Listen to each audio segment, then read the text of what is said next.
Hey, this is Nick from Remedy667.com, and today we're in the middle of 31 Days of Horror Fonts, and we're looking at Chamber of Chills, which is one of the top runners so far in 31 Days of Horror Fonts. We're going to take a look at expanding this into a full alphabet, so just kind of jumping ahead. So we're going to take our Chamber of Chills, Command-Shift-G.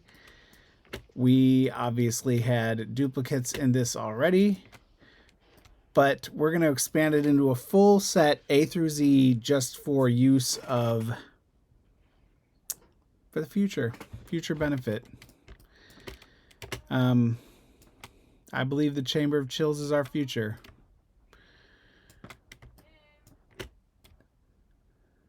And it looks like there's not a lot of duplicates in here, which is pretty nice. 3 of the letters weren't duplicates. LMHI. And like I said, this is one of the front-running fonts from 31 Days of Horror Fonts. That is something that we get kicking off at Remedy667.com. You can check it out. You can vote for your favorite typefaces. The ones that get the most votes get made into fonts. This is our 7th year going, and this year has been pretty fun, pretty light, pretty fast, pretty exciting. Maybe more exciting on this side of it, but yeah. So let's expand this font. This one I'm going to start off in the G just because I have a C right here, and maybe I'll start with the D. So the D, I'm going to take the B and the C, and I'm going to reflect the C on the vertical axis. And I'm just going to cut these little sides off here. And with the B, we're going to cut that right down the middle. And this looks like it, has some shaky spikes. That was a little too much. But something like that. Otherwise, it's pretty smooth. This side will actually go in quite a bit to match with that C.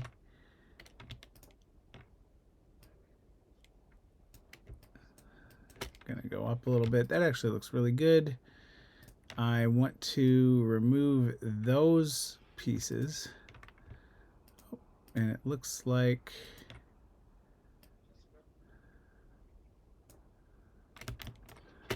maybe even that. And that's going to give us a D, which is a good place to start, especially if we're looking at drawing this in order, which we are not going to do.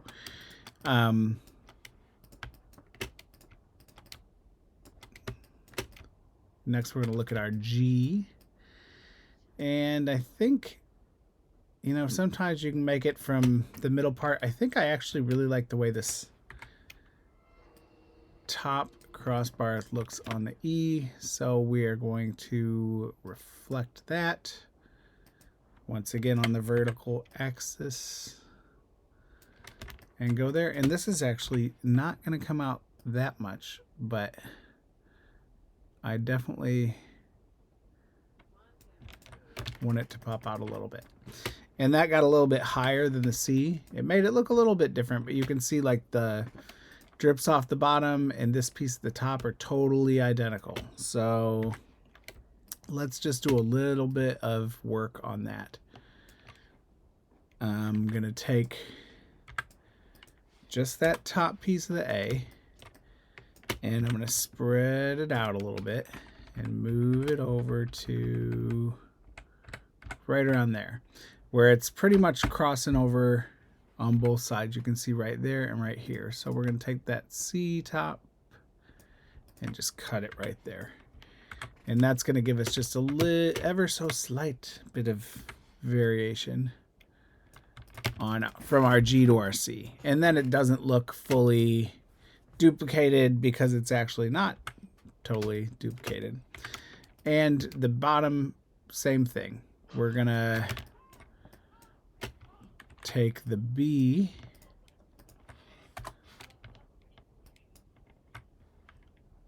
and we're actually just going to cut that part right out. And then maybe bring this a little lower.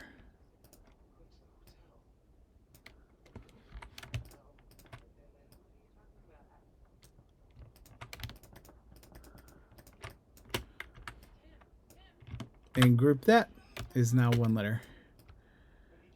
We always skip the J and the K. You don't have to do that if you're following along at home. You can do whatever the hell you want. But I'm skipping the J and K and going to the N because I always skip the J and K. I just save those for last. There's something about, like, I guess you'd call them like slashed characters, like the K, the X, the Y. They're all kind of similar.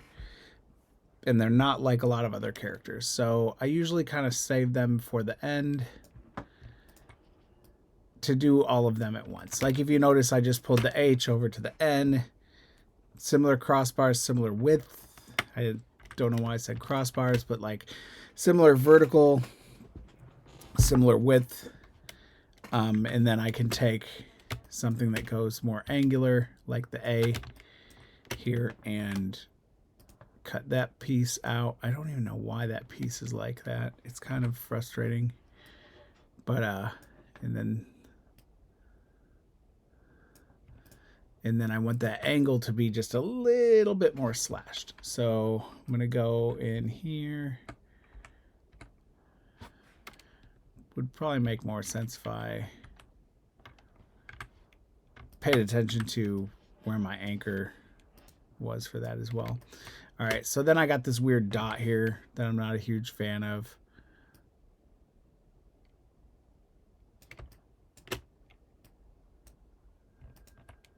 Come on. Come on. What are you doing?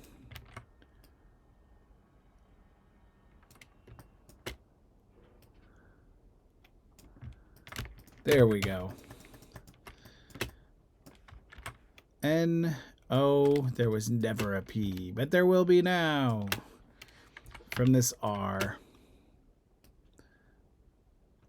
And if you notice, while I'm drawing the P from the R, I'm actually taking it a little bit lower than the R would have been.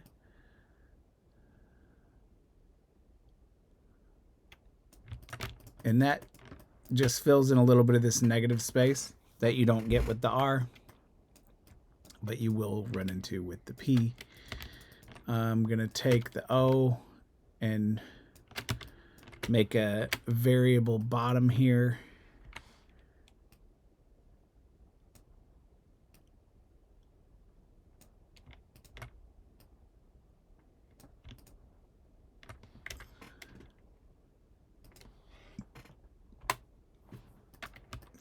For the Q.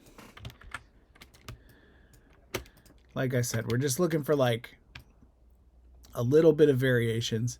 I saw some funny, true, I don't know, some video I think once where somebody was explaining that, and it might have been me. No, it wasn't. Somebody was explaining essentially like how you do component fonts and why you do it like that, and they're like, you do it like that because you're lazy. And I was like, yeah, that's true. Hold on a second. All right, here we go. So we'll build a T out of a E and a F and an L.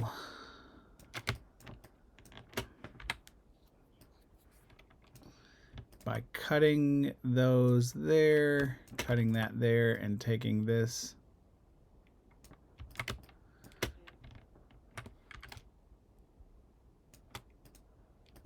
I want to transform, reflect this on the vertical axis because I want those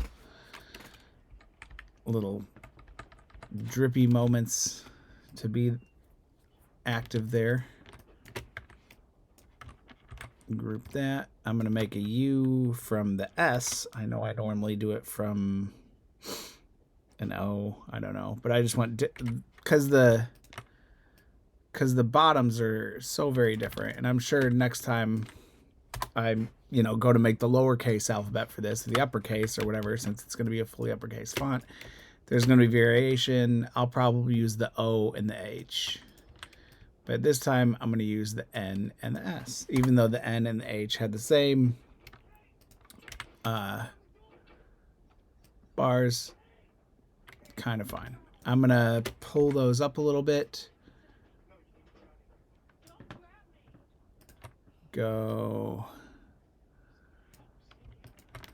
Look at that. See those weird lines? Those throw you off later.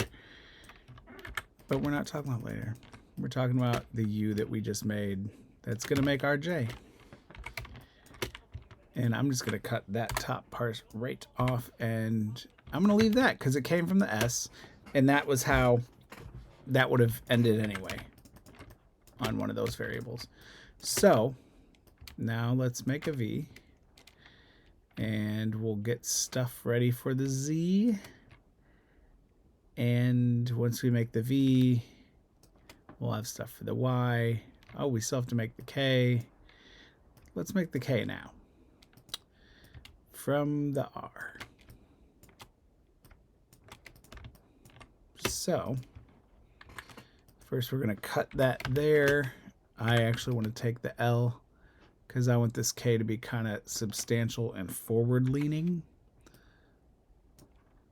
Whoops. Bring that way. Just, whoops, cut that totally there. And then I think I'm going to actually take the N for the top of the K, delete those, and I want to reflect that. And I'm going to bring it up a little bit, which is going to make the angle a little bit more. And bring it down a little bit. Look at this foolishness.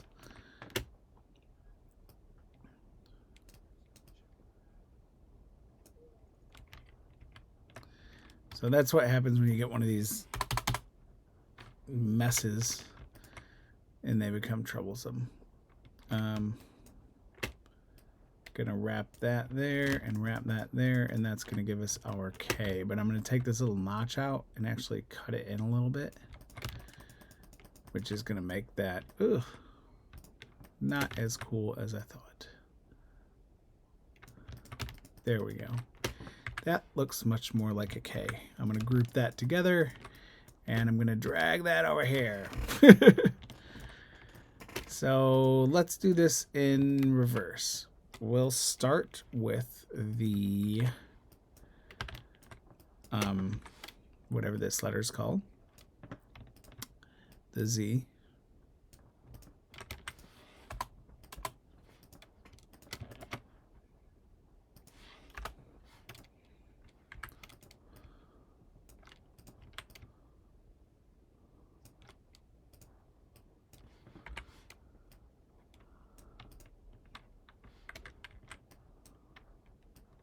There's our weird, there's our weird piece again. See, I told you, they come back to haunt you. Group that. I want that all together. This is my X. I don't know if you watched the last video. Maybe it's the next video. I'm not really sure. But I recorded a video a bit ago. That sounded weird to say. I recorded a video just a little bit ago for another one of our 31 Days of Horror Fonts 2025. So look at this weird error. So these are like identical. So what we're going to do with this, pretty interesting, maybe not, but I'm going to cut that off and I'm going to cut that off. So now I have two separate pieces, kind of independent, right? I'm going to unlock those, and I want the angle of this to be a little bit more. So that's going to go straight on through. Damn it, did I make it from that? I did. The top is the same. It was made from the end, so Just gonna carve it up a little bit there. Makes it look different. And I want that a little bit over. Maybe not that much, or maybe it's actually just the fact that it's getting thin right here. That's the issue. I think that was the issue. We're going to group that, duplicate it, Pathfinder. What was I doing with the A? Is that going to be a V? You're a madman. All right, so ungroup.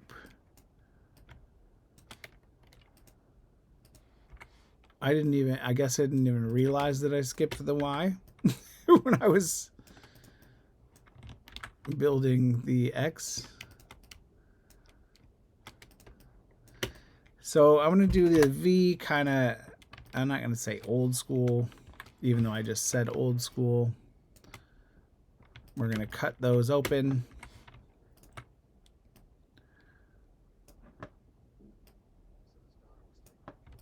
And